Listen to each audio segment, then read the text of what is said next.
I'm talking about the this country, about the Democratic Republic of Congo. So जानेंगे about the country and what is the history of this and why we choose this topic. Okay, why we choose this topic and why we absorb this topic. So let's see. Okay, firstly the history of this is that कि 1971 में this country will be freedom.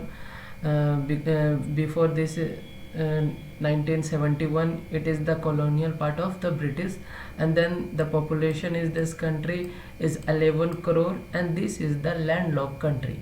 Where firstly we see the where is this country. Okay, हम लोग देखें कि ये country पहले हैगा. So this is our beautiful India, related to like religion and populations and the diversity is huge. So this is the Democratic Republic of the Congo. Okay, so ये रहा country, और इस कंट्री में ना okay so this is the part of Africa, and this is the second largest country area of this continent. First पहला जो country है इस कंटिनेंट का वो अल्जीरिया है, जिसके पास सबसे ज़्यादा लैंड है, and the second is that है democratic republic of Congo. Okay, so I hope आपको समझ में आ गया होगा कि ये कहाँ पर है. ओके, सो हम लोग आ जाते हैं पीपीटी. ओके, सो ये एक लैंडलॉर्ड कंट्री है और इसकी हिस्ट्री ना बहुत कंसिस्टेंस रही है because of the reach of natural resource. यहाँ पर ना बहुत सारे नेचुरल रिसोर्स हैं, diamond, coppers, the huge amount of in this country. So और यहाँ पर ये कंट्री हमेशा से ना like civil war, external war, internal war हमेशा यहाँ पर होना लाइक यहाँ पर आम हो गया है. ओके, सो ये है एक landlock country. What is the mean of landlock country? So the country which have no place to go out another continent और place that call landlock country. Okay, आप देखेंगे कि आप इसके ईस्ट में आप देखेंगे कि ये युगांडा है, और वेस्ट में आप देखेंगे Republic of Congo. This is the also part of Democratic Republic of Congo, but after 1971 the country will separate. Okay, and then north and south you can see also here this country.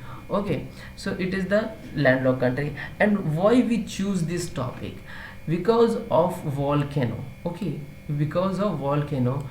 Before ये आप देख सकते हैं कि मई 23 का ये article है जिसको द इंडियन एक्सप्रेस ने पब्लिश किया है. ओके, सो इसमें बेसिकली हुआ क्या है कि एक वेल्कोनो जो है वो ब्लास्ट हो गया है. ओके, और इससे पहले भी वहाँ पर ब्लास्ट हुआ था. सिंस 2002 में वोल्केनो ब्लास्ट हुआ था. ओके, सो अब हम लोग पहले कुछ जान लेते हैं वोल्केनो के बारे में. लाइक वोल्केनो इज़ एक आग का लावा होता है जो आप बेसिकली जानते होंगे. सो एक्टिव वोल्केनो जो है, टोटल वोल्केनो जो है in the world is 1500. Okay, 1500 volcano है, जिनमें से 10 मोस्ट एक्टिव वोल्केनो है. ठीक है, 10 most active.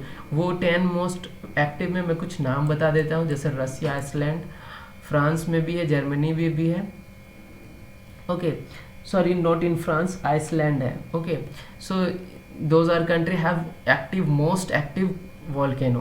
Okay, so and okay, so अब हम लोग देख लेते हैं the earth shape how is made. Okay, तो the layer. Okay, तो सबसे पहले जो ये आप देख रहे हैं जो लेयर है जिसको हम लोग कहते हैं crust. Okay, crust, and the second layer is mantle, and then third is outer and inner.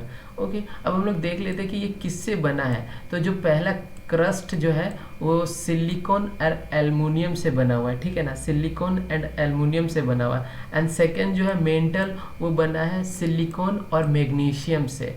And the third is that कि ये निकिल एंड आयरन से बना हुआ है।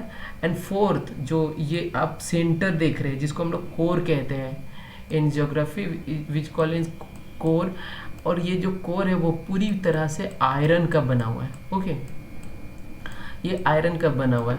तो आप देख सकते हैं कि मतलब कितना पृथ्वी को कितना अजीब नायाब तरीका से बनाया गया है, ठीक है ना।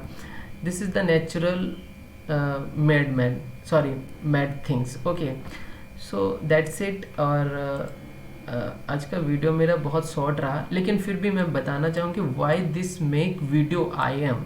ओके, मैं ये वीडियो क्यों बनाया, because of you can see that कि अब हम लोग को ना एक जागरूक नागरिक होने के नाते समाजवादी, नैतिक, उदारवादी होने के साथ साथ अब हमें पर्यावरणवादी भी होना ज़रूरी है। ये मैं क्यों कह रहा हूँ, क्योंकि आप देखें कि जिस तरह से ये कोविड-19 हुआ, actually this is also our fault. We have to accept this कि COVID-19 appearing in the world is this the cause of our, okay, we the cause of appearing the world. हम ही लोग इसके कारण हैं कि कोविड-19 इस दुनिया में फैला और हमारे देश में फैला, ठीक है ना। इससे आप समझ सकते हैं ट्रिलियंस का नुकसान हुआ इकोनॉमिक में, सामाजिक, आर्थिक पिछड़ापन बढ़ गया है, वो सब आप जानते हैं, मैं इस पर ज़्यादा बात नहीं करूँगा। लेकिन मैं ये क्यों कह रहा हूँ कि हमें एक पर्यावरणवादी भी होना ज़रूरी है, बिकॉज हम लोगों ने उस जानवर का स्थान छीना, हम लोगों ने पर्यावरण को नुकसान पहुँचाया, जिसके कारण हमें आगे जो प्रॉब्लम्स देखने के लिए मिल रहे हैं वो सब हमारे देन है, ठीक है ना। तो मैं आप लोग से बस सिर्फ इतना रिक्वेस्ट करना चाहता हूँ कि लाइक आप लोग अपने आसपास की जगह को साफ रखें, टेम्परेचर और मैं आपको कुछ और बताना चाहता हूँ, लेकिन एक्चुअली मैं उसके लिए प्रिपेयर नहीं हूँ आपको समझाने के लिए, ठीक है। मैं इसके लिए दूसरे वीडियो बनाऊंगा और मैं आपको इन्वायरमेंट के बारे में बताऊंगा कि ये इन्वायरमेंट हमारे लिए कितना इम्पोर्टेंट्स है। एक छोटा चीज़ जो हम अपने घर पर कर रहे होते हैं उसका एक बड़ा प्रभाव होता है, हमें देखने के लिए मिलता है in future or next generation we have to see the little work. okay, so हम लोग को अपने आसपास के जगह को साफ रखना है और हमें ध्यान देना है कि जो जैसे हम लोग उत्सर्जन कर रहे हैं, सपोज दैट देखो अभी वॉल्केनो फटा है तो उसमें से 3 गैसेस बहुत अधिक मात्रा में निकलेंगे, ठीक है ना। वो 3 गैसें क्या है, H2, CO2 और सल्फर डाइऑक्साइड। ये 3 गैस की मात्रा पर्यावरण में बढ़ेगी, जिससे कारण क्या होगा कि टेम्परेचर और जो इन्वायरमेंट स्टेबिलिटी है वो डिक्रीज होगी। ओके, आई होप कि आप समझ पा रहे होंगे। इन्वायरमेंट टेम्परेचर डिक्रीज होगी, सॉरी इंक्रीज होगी, जिससे क्या होगा कि गर्मी बढ़ेगी, सुखाड़ आएगा, बर्फ पिघलेगा, बाढ़ आएगा। तो इस तरह की समस्या हमें देखने के लिए मिल सकती है अगर हम लोग जागरूक अभी नहीं हुए, हम लोग पर्यावरणवादी नहीं हुए। ओके, सो आई होप कि आपको वीडियो समझ में आया होगा और मैं जो कहना चाहता हूँ, मेरा जो मोटिव था इस वीडियो को बनाने का वो आप समझ पाए होंगे। Thank you so much for watching this video and do like, subscribe and like my video. Okay, and one more thing is that कि आप जो भी UPSC एंड सिविल सर्विस की तैयारी करना चाहते हैं वो मुझसे हेल्प ले सकते हैं, because you know I just want to help somebody if you need. Okay, so then you can message me, you can join with us Insta and Facebook. I can reply there. Okay, I will reply there. Okay, thank you so much.